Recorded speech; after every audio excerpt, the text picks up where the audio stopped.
Well, thanks for joining me, folks. This is your host, ID Jester. Welcome to the new Stellaris Grand Strategy game put out by Paradox Development Studios and, of course, published by Paradox themselves. They have done a wonderful job. Wonderful, absolutely wonderful job. This is one of these games I've been counting down the days for the release, and it's finally here.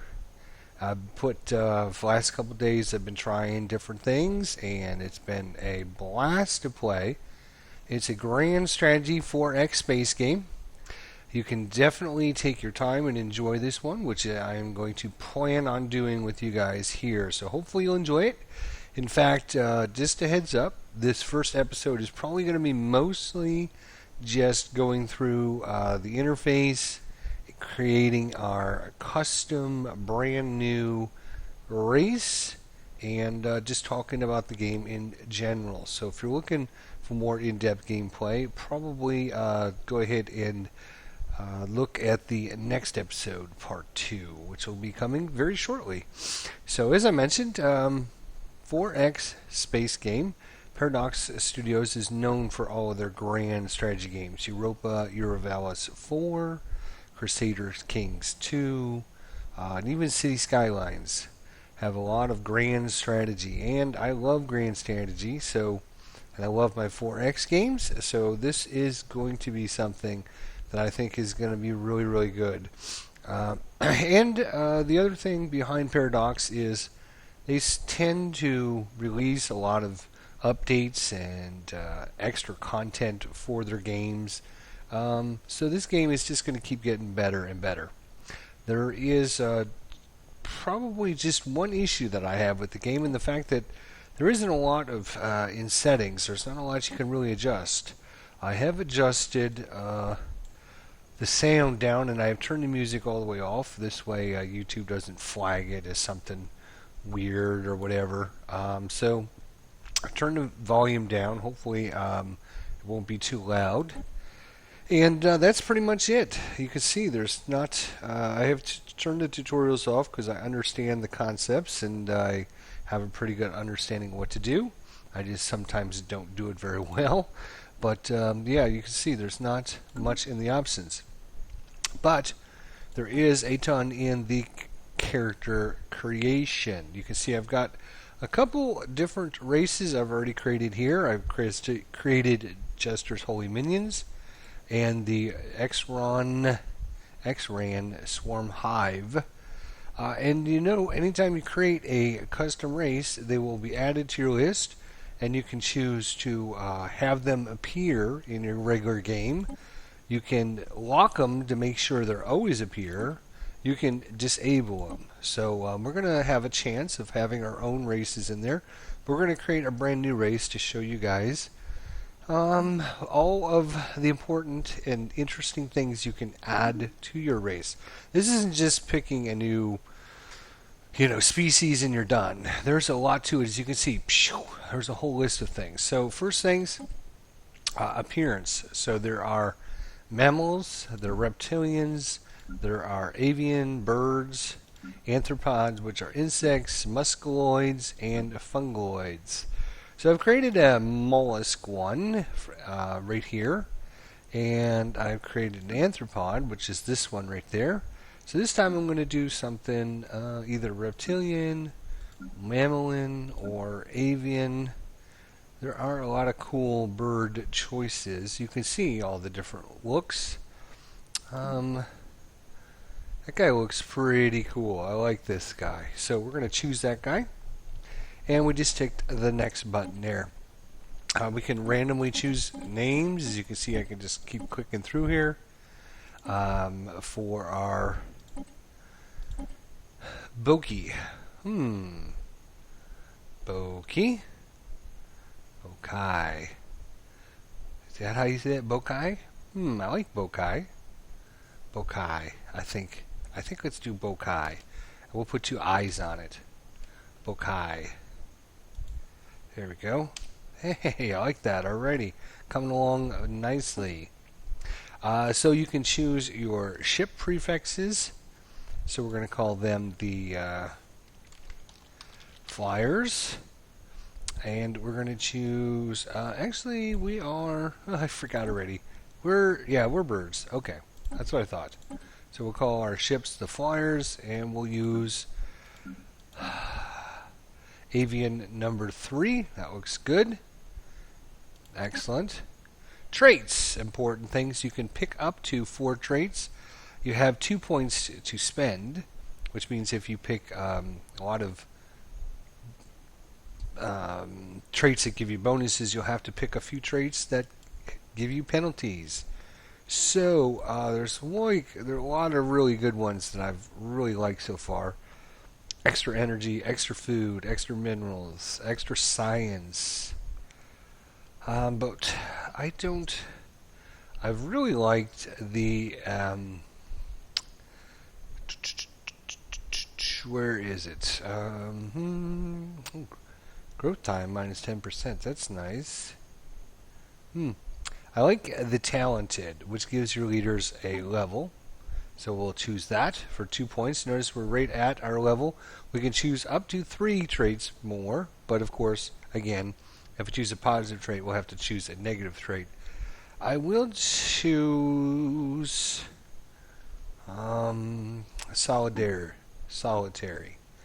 which gives us 1 more point to spend. In fact, if we choose another,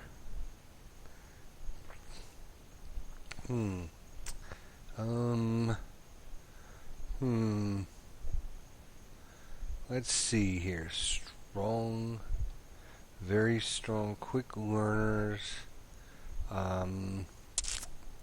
Because our leaders are going to get extra levels, having leaders learn very quickly is going to be good, and leaves us with 0 points. So we'll just choose those 3 traits and move on. We can choose our sex, male or female. I think we'll have a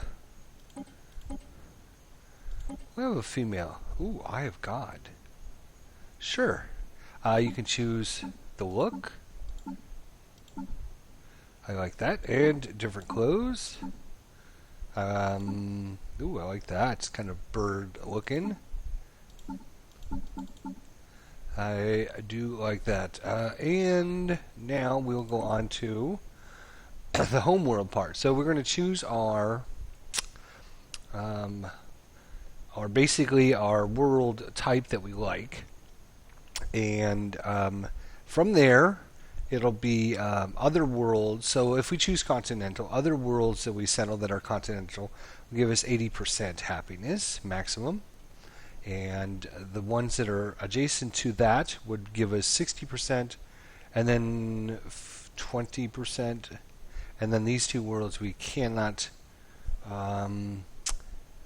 colonize at all. So you can see there's all kinds of different options. There's desert, tropical, continental, ocean, arid, tundra, arid, tundra, Arctic, desert, tropical. So if we do ocean world, obviously we won't be able to settle on deserts or arid. But I think ocean world sounds pretty cool. We fly around, and let's choose a name for a home world. And the star name. So the star name will be the Evar. That sounds good. And you can choose the solar system, the Debon system, or random. We'll choose random. So we're going to be ocean. Yeah, you know what? Tropical. It doesn't really matter. Let's choose that. That's fine. And then you can choose what your city looks like. Avian cities. That's what our background picture will show us. There we go. Government and ethics. Very important. So we have 3 ethic points left. Each one on the outside costs us 2 points. Each one on the inside costs us 1 point. So we can, since we have 3 points, we can choose 1 on the inside and 1 on the outside, or 3 on the inside if we wanted to. So there's, based upon what you choose, though, will give you different kinds of leadership that you can choose for your government. So you can see here we have lots of different choices. There is one here. I'm just trying to remember which one it is. Do do do do do do do do. I think, oh, maybe it's over here actually. That gives us one of. There's another.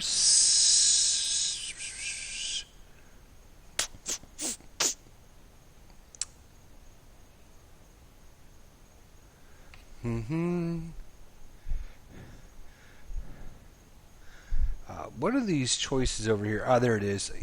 Indirect democracy.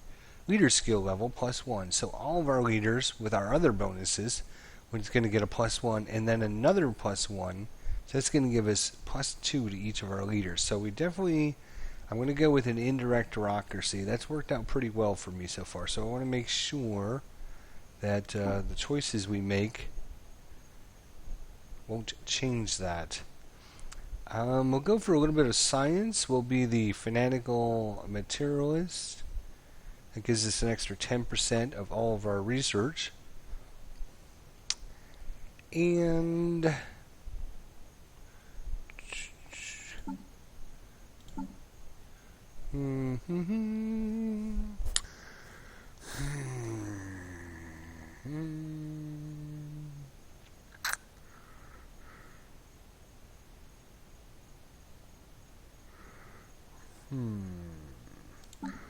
Alright, we'll be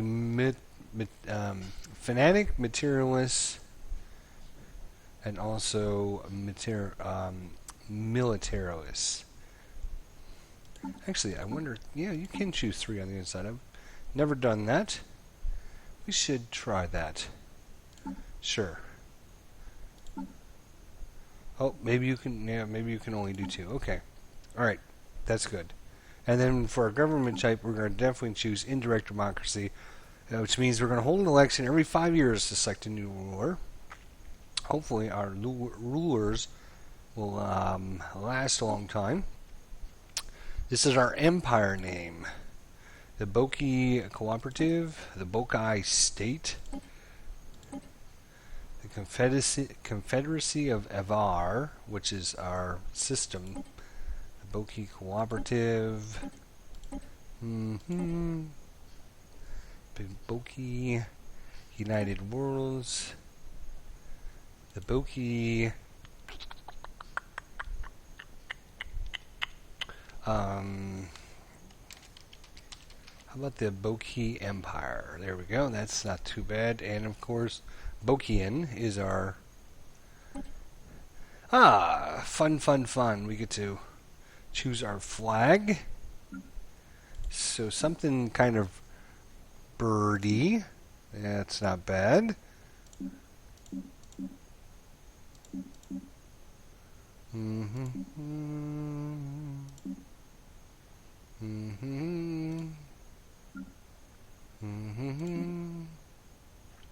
Well, that's kind of cool. Kind of goes with our hairstyle. That one kind of goes with our hairstyle too. In fact, that one goes even better because we have like that little mohawk up top. So I like that.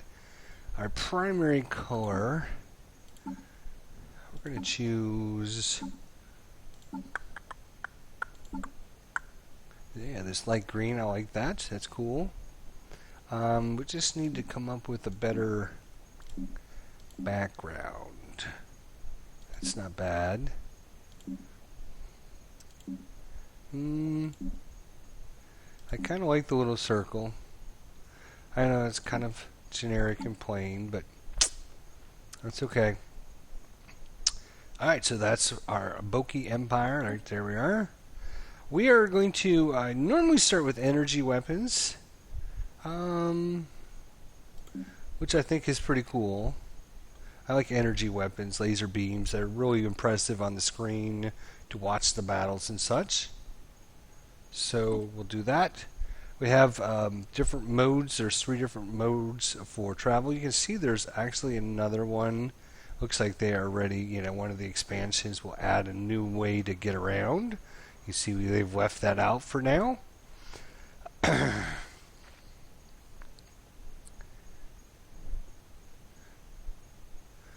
I've been playing with just the normal warp travel, um, and that's been doing pretty good.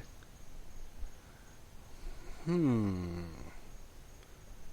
I would like to try something new, but let's just stick with the default.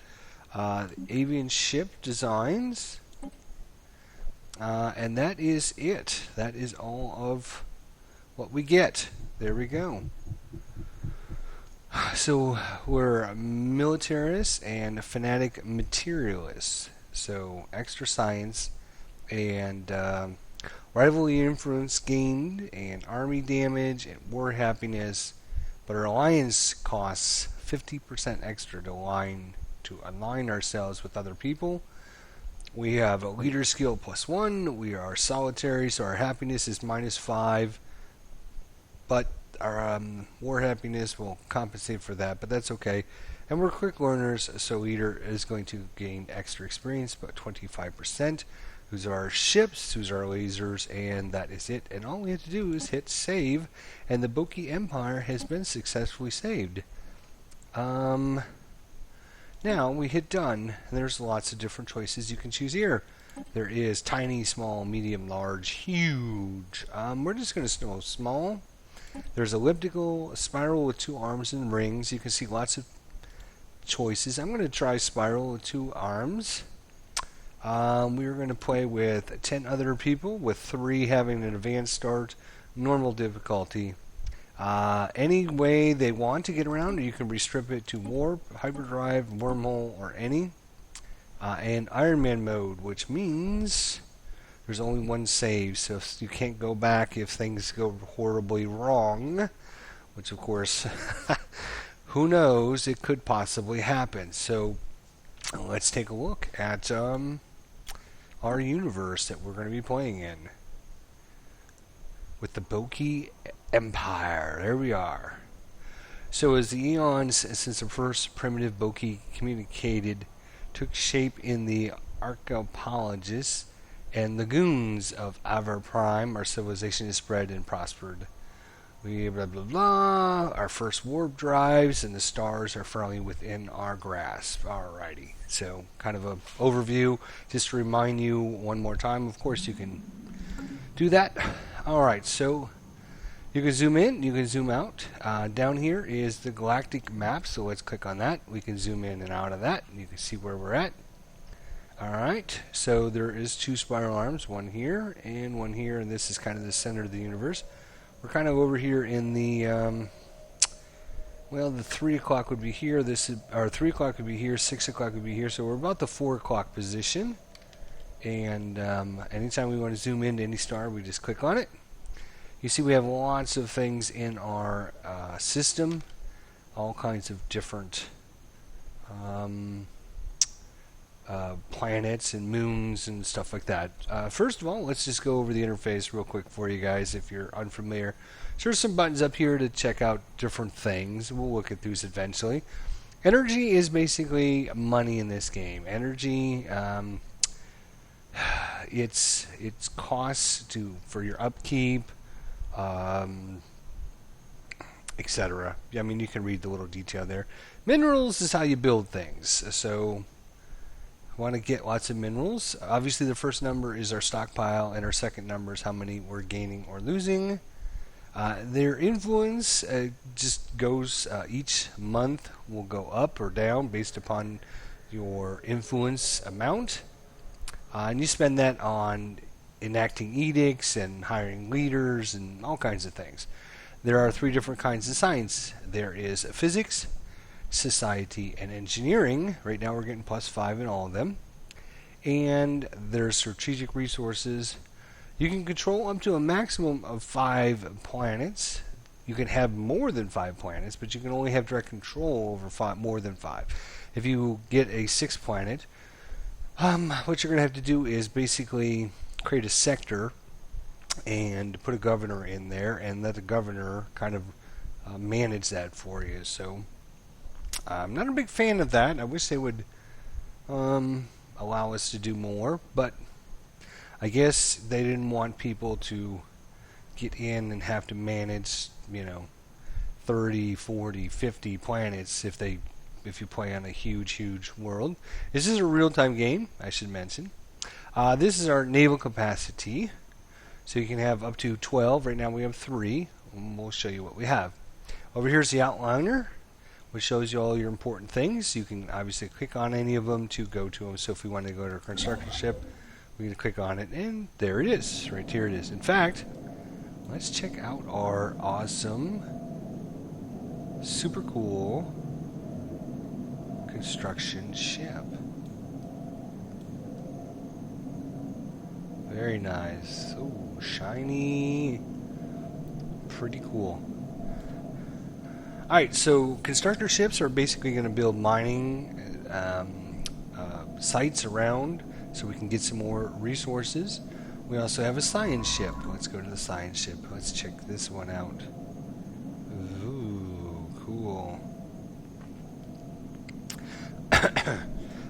So science ships are basically like scouts, but more advanced scouts. They will be able to scout for anomalies. They will find out if there's any resources on planets, etc., etc. Our science ship comes with a science officer. You can see we have a 3-star. Normally you'd start with a 1-star. We're up to 3 stars already, and this is kind of important because a lot of the events and stuff you come across, based on your leader's level, you won't be able to access it, or you will have a higher chance of failure. So starting with higher level officers, better. You can see we have the Eyes of Karan, and he has adaptive, so leader is going to gain an experience plus 15%, plus our 25% that we get for our race, and these guys should level up very quickly. So they level up by just flying around and doing missions and stuff like that. Then we have our fleets. Let's take a look at our fleet here. So we have 3 really wimpy, what are they, corvettes here. Not much to them. They don't have too many super cool weapons or anything like that. They're just kind of generic.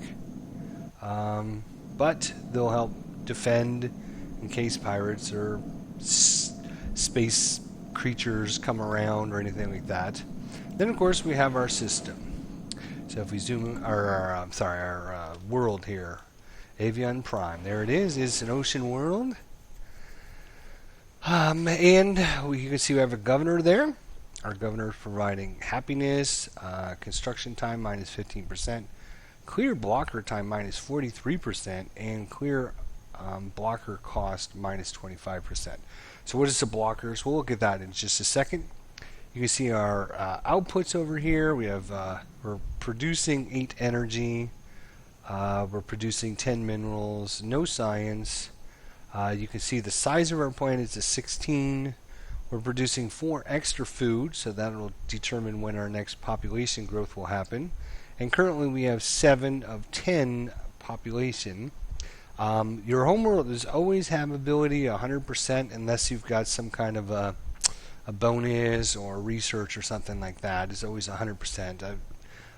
But our next ocean world won't be 100%. It'll only be, say, like 80%. And then here's the outline of all of our different resources there. And what we can do is come down to our surface and take a look at the surface. So you can see there is 4x4, which is 16. Remember we talked about our size is 16. So there are 4x4.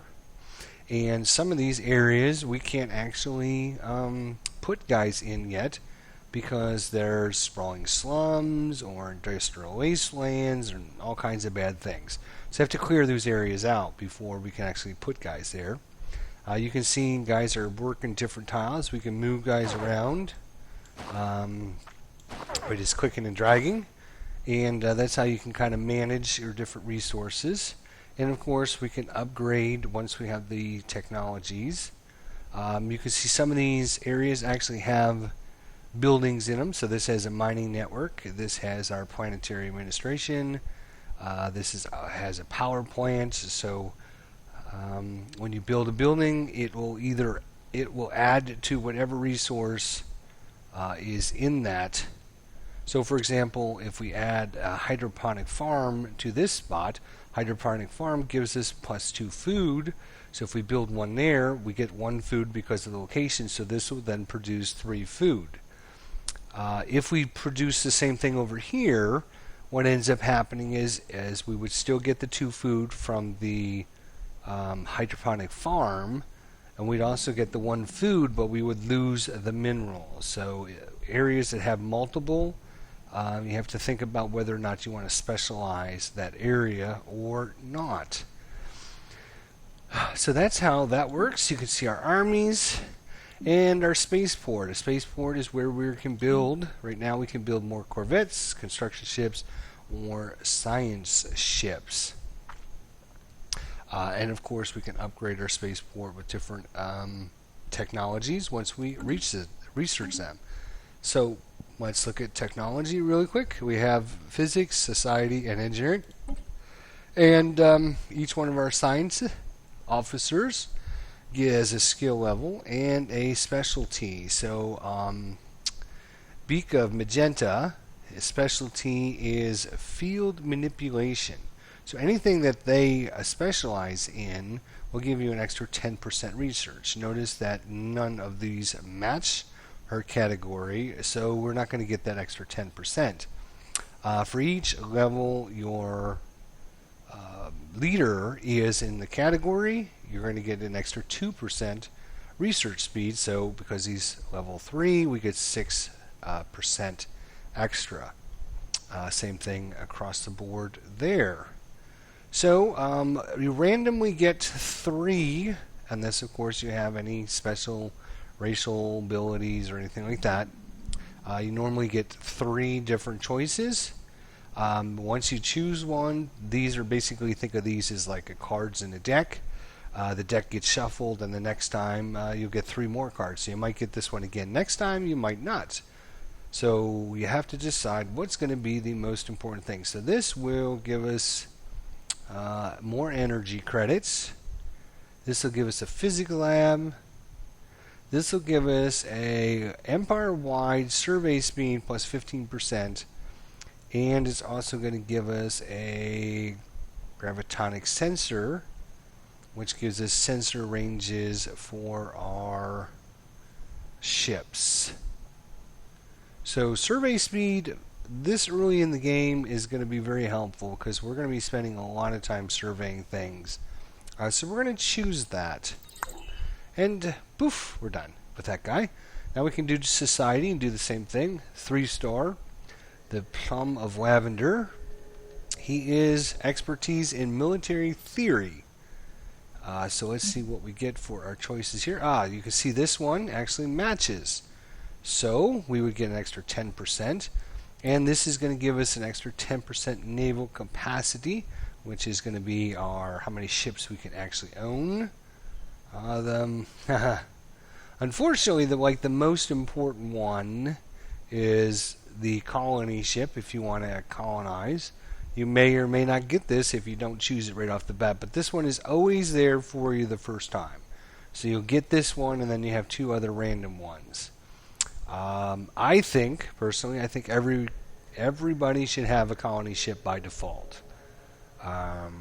Just give everybody a colony ship research, so they can build colony ships from the beginning and they don't have to research it.